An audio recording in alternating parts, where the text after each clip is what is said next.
ಬಂದ್, ಇಡೀ ಕರ್ನಾಟಕವೇ ಬಂದ್. ಕಾವೇರಿ ನೀರಿನ ಉಳಿವಿಗಾಗಿ ಕರ್ನಾಟಕ ಬಂದ್ಗೆ ಈಗ ಆಲ್ರೆಡಿ ಕರೆ ಕೊಡಲಾಗಿದ್ದು, ನಾಳೆ ಬೆಳಗಾದ್ರೆ ಎಲ್ಲವನ್ನೂ ಸ್ತಬ್ಧ ಮಾಡ್ತೀವಿ ಅಂತ ವಾಟಾಳ್ ನಾಗರಾಜ್ ಗುಡುಕ್ತಾ ಇದ್ದಾರೆ. ಆದರೆ ಬಹಳಷ್ಟು ಸಂಘಟನೆಗಳು ಈ ಬಂದ್ನಿಂದ ಹಿಂದೆ ಸರಿದಿದ್ದು, ನಾಳಿನ ಹೋರಾಟವೇ ಸದ್ಯ ಕವಲು ಹಾದಿಯನ್ನ ಹಿಡಿದಿದೆ. ವಾಟಾಳ್ ಕರೆ ಕೊಟ್ಟಿರುವಂತ ಬಂದ್ಗೆ ಬೆಂಬಲ ವ್ಯಕ್ತ ಆಗ್ತಾ ಇಲ್ಲ. ಹೀಗಾಗಿ ಮಂಡ್ಯ ಜೊತೆಗೆ ಮೈಸೂರಿನಲ್ಲಿ ಆದ್ರೆ ಈ ಬಂದ್ ಎಫೆಕ್ಟ್ ಆಗಬಹುದು, ಬಿಟ್ರೆ ರಾಜ್ಯದ ಬೇರೆ ಕಡೆ ಈ ಬಂದ್ ಎಫೆಕ್ಟ್ ಅನುಮಾನ ಆಗಿದೆ. ಹಾಗಾದ್ರೆ ಸದ್ಯ ಯಾರ್ಯಾರ ಬೆಂಬಲ ಇದೆ, ಯಾರ್ಯಾರ ಬೆಂಬಲ ಕೊಡೋದಿಲ್ಲ ಅಂತ ಹೇಳ್ಕೊಂಡು ಯೂ ಟರ್ನ್ ಹೊಡೆದಿದ್ದಾರೆ. ನಾಳಿನ ಬಂದ್ ಏನಾಗಬಹುದು, ಬನ್ನಿ ಅದಕ್ಕೆ ಸಂಬಂಧಪಟ್ಟಾಗಿನ ಚಿತ್ರಣ ನೋಡ್ಕೊಂಬೋಣ.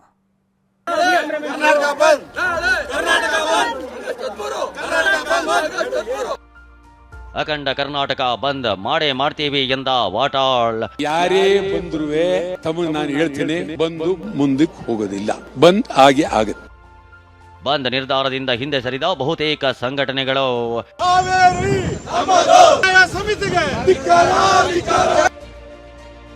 ನಾಳಿನ ಪರಿಸ್ಥಿತಿಯಲ್ಲಿ ಬಂದ್ಗೆ ನಾವು ಯಾರು ಬೆಂಬಲ ಕೊಡೋಕೆ ಆಗ್ತಾ ಇಲ್ಲ. ಕರ್ನಾಟಕ ಬಂದ್ಗೆ ನಾವಿಲ್ಲ. ಯಾರು ಬೆಂಬಲ, ಯಾರಿಂದ ಬೆಂಬಲವಿಲ್ಲ, ಕರ್ನಾಟಕ ಬಂದ್ ಗೊಂದಲ.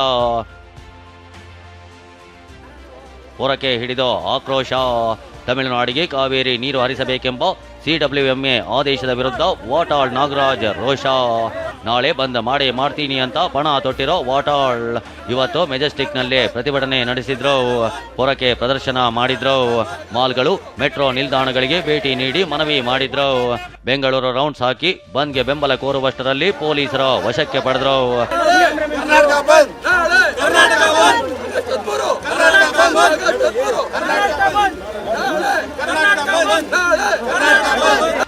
ಪ್ರತಿಭಟನೆ ನಡೆಸಿ ವಾಗ್ದಾಳಿ ನಡೆಸಿದ ವಾಟಾಳ್ ನಾಗರಾಜ್ ಬಂದ್ ಮಾಡೇ ಮಾಡ್ತೀವಿ ಅಂದ್ರು.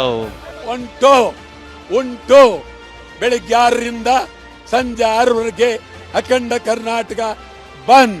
ಉತ್ತರ ಕರ್ನಾಟಕಕ್ಕಾಗಿ, ಹೈದರಾಬಾದ್ ಕರ್ನಾಟಕಕ್ಕಾಗಿ, ಸಮಗ್ರ ಕನ್ನಡಿಗರಿಗಾಗಿ ಕರ್ನಾಟಕ ಬಂದ್ ಉಂಟೇ ಉಂಟು. ಕನ್ನಡಿಗರಿಗೆ ನಮ್ಮದು ನಮ್ಮದು ನಮ್ಮದು ನಮ್ಮದು. ವಾಟಾಳ್ ನಾಗರಾಜ್ ಕರೆ ಕೊಟ್ಟಿರುವ ಕರ್ನಾಟಕ ಬಂದ್ಗೆ ಮಂಡ್ಯ ರೈತ ಹಿತರಕ್ಷಣಾ ಸಮಿತಿ ಬೆಂಬಲ ಸೂಚಿಸಿದೆ. ನಾಳೆ ಮಂಡ್ಯ ಬಂದ್ಗೆ ಕರೆ ಕೊಟ್ಟಿದೆ. ಮೈಸೂರು ರೈತ ಸಂಘ, ರಾಮನಗರ ರೈತ ಸಂಘ, ದಾವಣಗೆರೆ ರೈತ ಸಂಘ ಬಂದ್ಗೆ ಬೆಂಬಲ ಕೊಟ್ಟಿವೆ. ಕನ್ನಡ ಪರ ಸಂಘಟನೆಯ ಮುಖಂಡರಾದಂಥ ವಾಟಾಳ್ ನಾಗರಾಜರವರು ಹಾಗೂ ಅನೇಕ ಹೋರಾಟಗಾರರು ಕೊಟ್ಟಿರುವಂಥ ಬಂದ್ ಕರೆಗೆ ನಾವು ಸರ್ಕಾರದ ನಡೆಯನ್ನು ನೋಡ್ತೀವಿ, ಬಂದನ್ನು ಕೂಡ ನಾವು ಮಾಡ್ತೀವಿ. ಖಂಡಿತ ಬೆಂಬಲ ಅಲ್ಲ, ಬಂದ್ ಮಾಡ್ತೀವಿ. ಇವತ್ತು ನಾಳೆ ಕರ್ನಾಟಕ ಬಂದ್ ಏನಿದೆ ಅದಕ್ಕೆ ನಮ್ಮ ಕರ್ನಾಟಕ ರೈತ ಸಂಘ ಕೂಡ ಸಂಪೂರ್ಣ ಬೆಂಬಲವನ್ನು ಕೊಡ್ತೀವಿ ಅಂತ ಈ ಮೂಲಕ ಹೇಳ್ತಾರೆ. ಬಂದ್ಗೆ ರೈತ ಸಂಘಟನೆಗಳು ಬಿಟ್ರೆ ಯಾವುದೇ ಸಂಘಟನೆಗಳು ಬೆಂಬಲಿಸಿಲ್ಲ. ಇನ್ನು ನಾಳಿನ ಬಂದ್ಗೆ ಪೋಷಕರ ಸಂಘ ಬೆಂಬಲ ನೀಡಿಲ್ಲ. ನಮ್ಮ ಮಕ್ಕಳನ್ನ ಶಾಲೆಗೆ ಕಳಿಸ್ತೀವಿ ಎಂದಿದೆ. ಪ್ರವೀಣ್ ಶೆಟ್ಟಿ, ಶಿವರಾಮೇಗೌಡ, ನಾರಾಯಣಗೌಡ ಕರವೇ ಬಣವು ಬಂದ್ನಿಂದ ಹಿಂದೆ ಸರಿದಿದೆ. ಮುಂದಿನ ದಿನಗಳಲ್ಲಿ ಎಲ್ಲ ಒಟ್ಟಿಗೆ ಸೇರಿ ಬಂದನ್ನ ಮಾಡೋಣ ಅಥವಾ ಹೋರಾಟವನ್ನ ಇನ್ನಷ್ಟು ತೀವ್ರ ಮಾಡೋಣ. ನೋಡಿ, ವಾಟಾಳ್ ಅವರ ಹೋರಾಟಕ್ಕೆ ನಮ್ಮ ಬೆಂಬಲ ಇದೆ. ಯಾವತ್ತೂ ನಾವು ಹೋರಾಟಕ್ಕೆ ಅವರಿಗೆ ಬೆಂಬಲ ಇಲ್ಲ ಅಂತಿಲ್ಲ.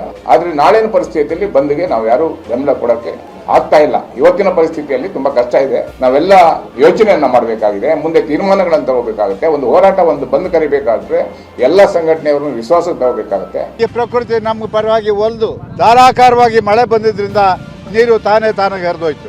ಆಗ ನಾವು ಆ ಬೆಂಗಳೂರು ಬಂದನ್ನ ಕೈ ಬಿಟ್ಟು ಈಗಲೂ ಕೂಡ ಬೆಂಗಳೂರು ನಗರ ಬಂದ್ಗೆ, ಕರ್ನಾಟಕ ಬಂದ್ಗೆ ನಾವಿಲ್ಲ. ಇವತ್ತು ವಿಚಾರ ನಿಮ್ಗೆ ತಿಳ್ಕೋಬೇಕು. ಬಂದ್ ಮಾಡಬೇಕು ಅಂದವ್ರೆ ಶೆಟ್ರು, ನಾವು ತಲೆಯಲ್ಲಿ ಇಟ್ಕೊಂಡಿರಲಿಲ್ಲ.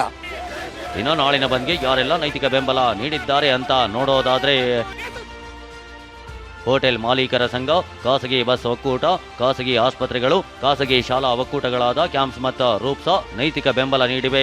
ಮಳೆ ಇಲ್ಲ ಅಂದಿದ್ರೆ ನಾವು ಯೋಚನೆ ಮಾಡಿ ಸಪೋರ್ಟ್ ಮಾಡಬಹುದು. ಈಗ ಮಳೆ ಆಗ್ತಾ ಇರೋದ್ರಿಂದ ಅದನ್ನು ವಿತ್ಡ್ರಾ ಮಾಡೋದು ಒಳ್ಳೆಯದು. ನಾವು ಬೆಂಬಲ ಕೊಡೋದಿಲ್ಲ, ಬೇಕಾದ್ರೆ ನೈತಿಕವಾಗಿ ಬೆಂಬಲ ಕೊಡ್ಬೋದು ಅಷ್ಟೇ. ಮಕ್ಕಳ ಹಿತದೃಷ್ಟಿಯಿಂದ ಬಂದನ್ನ ನಾವು ವಾಪಸ್ ತೆಗೆದುಕೊಳ್ತಾ ಇದ್ದೇವೆ. ಅದಕ್ಕೆ ಪೂರಕವಾಗಿ ನೈತಿಕ ಬೆಂಬಲ ಕೊಡೋದ್ರೊಂದಿಗೆ ನೈತಿಕ ಅನ್ನೋದು ಇದೆಯಲ್ಲ, ಅದ್ರಲ್ಲಿ ಒಂದೊಂದು ಪದನೂ ನನಗೆ ಹೇಳಕ್ ಬದ್ದದ್ ಬರುತ್ತೆ. ಯಾರಿಗ್ ಬೇಕು ನಿಮ್ ನೈತಿಕ ಬೆಂಬಲ? ಯಾರಿಗ್ ಬೇಕು? ಯಾರು ನೀವು? ಏನ್ ಬಹಳ ದೊಡ್ಡ ಈ ದೇಶ ಚಂದ್ರಲೋಕ ನಡೀತಾ ಇದ್ದೀರಾ? ಅದಕ್ಕೆ ನೈತಿಕ ಬೆಂಬಲವಾ? ಏನ್ ಬೇಕಾಗಿಲ್ಲ. ಹೀಗಾಗಿ ನಾಳೆ ಬಸ್ ಸಂಚಾರ, ಶಾಲೆಗಳು ಎಂದಿನಂತೆ ಕಾರ್ಯನಿರ್ವಹಿಸಲಿವೆ. ಸದ್ಯದ ಪರಿಸ್ಥಿತಿಯಲ್ಲಿ ಬಂದ್ ಬೇಡ ಅಂತ ಸಂಘಟನೆಗಳು ಹಿಂದೆ ಸರಿದಿವೆ. ಹೀಗಾಗಿ ನಾಳೆ ಮಂಡ್ಯ ಬಂದ್ ಆದ್ರೂ ಉಳಿದೆಡೆ ಬಂದ್ ಆಗೋದು ಅನುಮಾನ. ಇನ್ನು ಸರ್ಕಾರ ಕೂಡ ರೈತರ ಬೆನ್ನಿಗೆ ನಿಂತಿದೆ. ರೈತ ಹಿತರಕ್ಷಣೆ ಕಾಪಾಡಲು ಬದ್ಧವಾಗಿದೆ ಅಂತ ಸಿಎಂ ಡಿಕೆಶಿ ಹೇಳಿದ್ದಾರೆ. ಕಾವೇರಿ ವಿಚಾರದಲ್ಲಿ ಕಾನೂನು ಹೋರಾಟಕ್ಕೆ ಸರ್ಕಾರ ಹೆಜ್ಜೆ ಇಟ್ಟಿದೆ. ಸುಪ್ರೀಂ ಕೋರ್ಟ್ಗೆ ಮೇಲ್ಮನವಿ ಸಲ್ಲಿಸಲು ನಿರ್ಧರಿಸಿದೆ. Bureau report, TV9.